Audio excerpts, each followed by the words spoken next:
So uzi ko burya pancakes z'amamoko atandukanye. Uyu munsi tugiye gukora izi Japanese fluffy pancake. So iyi ni pancake tugiye gukora mu buryo butandukanye nabwo twari dusanzwe dukoramo cake nako pancake, kandi iyi ngiyi iri fluffy cyane ugereranyije uri kwibona nawe, kandi ibiryoshye cyane pe, nta bitandukaniye na cake nyine isanzwe. So rero welcome to my YouTube channel. Ku bantu bashyashya hano rero mukore subscribe and then mujye mubana nanjye, hanyuma twikorere nyine tuntu twikorere maji. Tangira ufata amagi yawe utandukanye umuhondo ndetse n'umweru, bityo nyine nabiberetse abantu bashyashya hano batazi ko babitandukanya. Please kora subscribe, nzajya ngenda mbereka utuntu twese tugiye dutandukanye. For me ubu nibwo buryo nkoramo iyo ndi gutandukanya amagi umweru ndetse n'umuhondo, umwe muri bowl imwe n'ibindi mu yindi bowl, exactly like that. So twe tumenyereye pancake dukora dukoresheje amata menshi. Izi ngizi nazo ingredient n'ubundi ziracyari za zindi, ariko hano hari ingredient imwe tudashyiramo. Butter ntayo dushyiramo cyangwa Reba ntayo turi bushyiramo. Ufate wa muhondo wawe ukubite nyine gutyo gake gake muri wa muhondo wawe, uhita ushyiramo ibiyiko 4 by'ifarini. 4 by'ifarini ubona ko tugiye gukoresha amagi 2. So iyi cake rero, iyi pancake rero iba fluffy bitewe n'amagi. Ndi bukoreshe ngewe ibiyiko 4 by'ifarini, uko nguko ngiye kubipima nawe ariko uzabigenze. Numara gushyiramo ibiyiko bya 4 by'ifarini uri bishyiremo ni baking powder nk'uko dusanzwe tuyikoresha, nawe turi bishyiremo agace kakayitwa ko tugiye gukoresha gice cyane, uko nguko ndi kubikora ariko nawe uzajya ubigenda. And then ufata nyine uyungure ya farini yawe neza. Mpamvu tuyungurira ifarini ni kugira ngo nyine niba hari utuntu tw'utunani tw'utwanda turimo tujyemo dusigare, na kwa kundi farini iba yafatanye ntabwo ubashe nyine kuyiyungurura icemo neza. Hanyuma urabifata ubivange n'amagi. Tugiye gushyiramo amata, nayo turi bukoreshe amata makeya ugereranyije kwa kundi twajyaga dukora pancake. Kubona ayo niyo mata gusa turi bukoreshe. Mbere mu kako twajyaga dushyiramo amata menshi nyine tugakora igipondo gisanzwe kirekuye nk'icya cake nyine, tukajya twashyira ku ipanu. Ubwo nguko ni kuri ibi bivanga nk'uko ndi kubigenza. Nshaka kuzagerageza za noodles umuntu yikoreye akoresheje amagi ndetse n'ifarini. So mujye muri comment mubwire are you ready. So sinibaze rero impamvu ukuntu muza mukandira then mukora subscribe for me please. Nukuri nako naba nagerageje kandi nzi ko mbikora neza, ariko kubera ko mudashaka kwiga mudashaka kumenya birabagora gukora subscribe. Why? Ni ubumenyi bo buri hano for free. Icyo usabwa gusa ni gukora subscribe hanyuma ukimenyera ibintu byinshi bigiye bitandukanye. Nahise nshyiramo n'agashishwa k'indimu kakundi wakarabye nako ndangije ndabivanga kubera ko ntabwo nari mfite vanilla essence, ariko anyway ngomba kujya guhaha. Hari utuntu twinshi nkeneye kandi ngomba kugura pe, nkeneye cyane. Ndangije ndabivanga neza gutyo, ndangije kubitereka ku ruhande. Tugiye gukubita ya magi. Aya magi rero yakubita kugeza ubwo abaye nyine fluffy, ukagenda wongeramo isukari twakoreshejemo ibiyiko 3 gusa. Ndagiye kubikora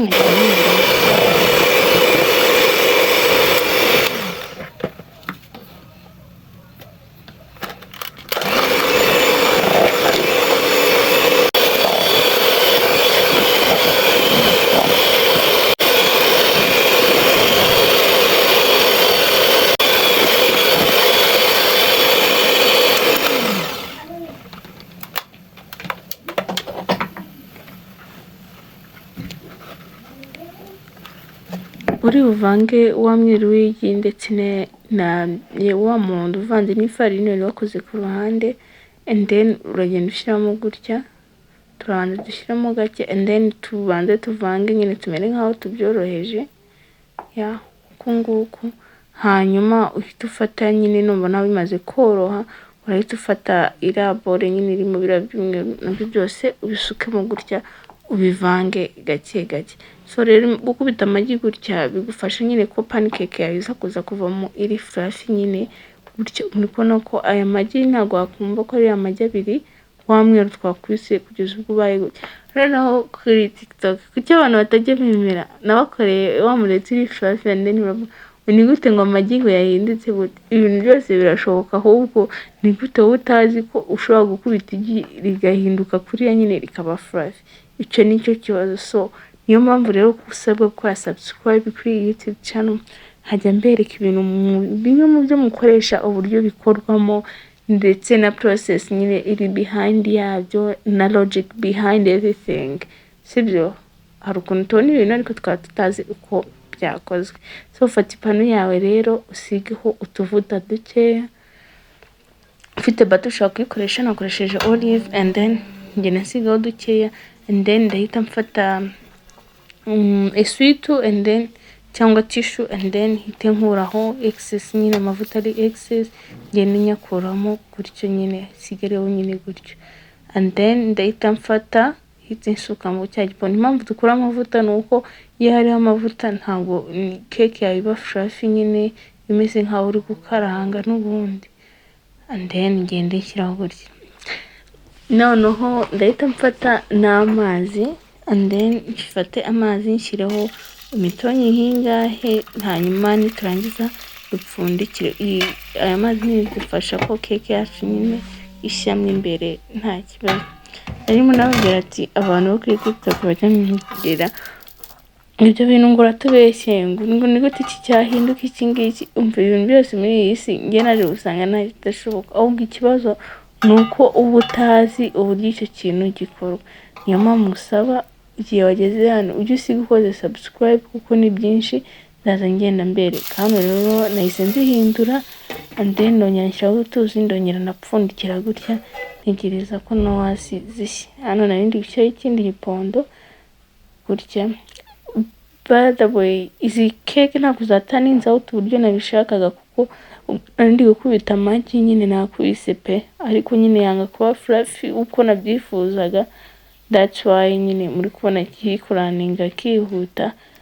Yeah, but I promise you nzakora indi video because this was my first time trying them kandi nyine zavuyemo zimeze neza zari ziryoshye.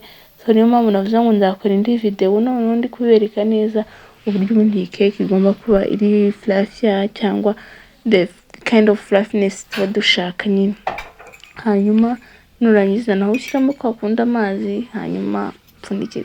So muza kubabwira ngo iminsi iri imbere rero ibyiza bigiye kuza ari byinshi cyane kurushaho. Ngiye kwigisha gukora ibintu bitandukanye, uko bakora lampshade, ibintu nyine byinshi, ama DIY nono project. Ubu ndahari ku bwanyu, sibyo? Mujye muri comment mujye mumbwira uyu munsi tugerageze iki ngiki nicyo kintu mashaka. That's why I'm here for you.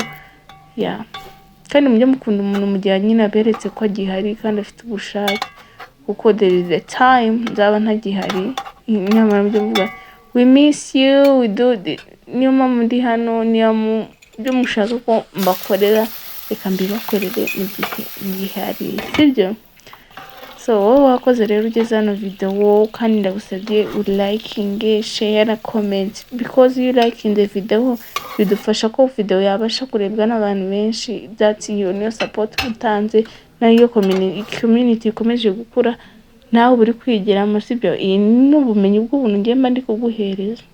Yeah, izo nizo pancake nakuyemo rero zari zimeze neza. Nashyizeho ubuki ariko niba utabushyiraho zari ziryoshye pe. Hano nakabije zari ziryoshye kurusha n'izitiriho ubuki and then ndamfata n'akuma and then ndakata gutya. Iyi cake, iyi pancake ibimeze neza, ibiri fluffy ugereranyije na yayindi. Nibyo hano narindi kubereka, yari iryoshye kandi yari imeze neza. I don't know how I can tell you. Hano nayifashe nyine nkazaza ngenda mbereka muri kubona ukuntu yari imeze and then navuga ati why not haba sharing iyi video and then namwe mukazazigerageza kazagerageza is pancake minimum. So nkomeza gushimira abantu rero twabanye muri iyi video, mu liking, comment ndetse muna sharing iyi video kugira ngo ibashe kugera ku bantu benshi murabona ko rwose iyi cake yari fluffy kandi yari iryoshye.